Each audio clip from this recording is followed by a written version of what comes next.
Flowery Branch. The dramatic decline in the Atlanta Falcons' scoring has left the heat on first-year offensive coordinator Steve Sarkisian to orchestrate a quick turnaround. Most of the key pieces are in place from the Atlanta offense that led the NFL in scoring last season. The biggest change was at coordinator, where Sarkisian was hired from Alabama after Kyle Shanahan became San Francisco's coach. Production for the Falcons, 33, has been stuck in reverse in 3 straight losses. The challenge for Sarkisian is to find answers in Sunday's game at the New York Jets. The low point for the offense came in last week's 237 loss at New England. It was time for Sarkisian and other coaches to review their own work. For me, especially coming out of the game, human nature is to look around and kind of see what's wrong, Sarkisian said.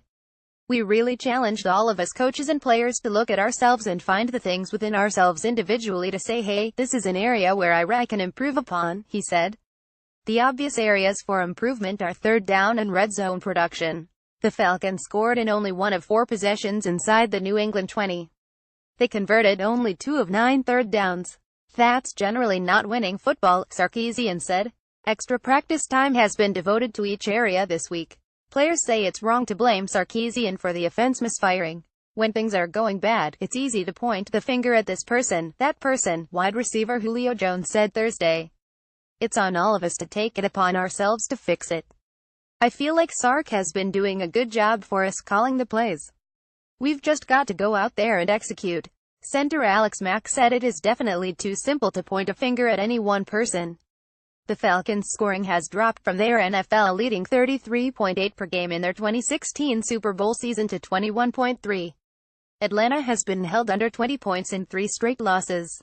The Falcons' offensive frustrations were summed up against the Patriots in the fourth quarter at the New England 1. Sarkisian called a jet sweep on 4th down. Wide receiver Taylor Gabriel lost 5 yards on the run.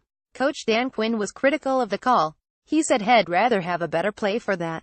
Perhaps aware of mounting criticism of his top offensive coach, Quinn defended Sarkisian on Thursday. There are a lot of really good things that Steve does and I don't want to lose sight of how good a football coach this guy is, Quinn said. When you're going through a time when you're not producing from a point standpoint, there is a lot of factors involved. Sarkisian, 43, is in his first NFL job since 2004, when he coached the Raiders quarterbacks. His self-described issues with alcoholism led Southern Cal to fire him as head coach in October 2015. He had treatment and in 2016 was hired as an offensive analyst at Alabama, where he was promoted to coordinator a few days before the Crimson Tide's loss to Clemson in the national championship game. Sarkisian said Thursday he knew he'd have to make adjustments when he returned to the NFL. I wasn't naive to think there wouldn't be some adjustments, he said. We knew there were going to be some things along the way to adjust to.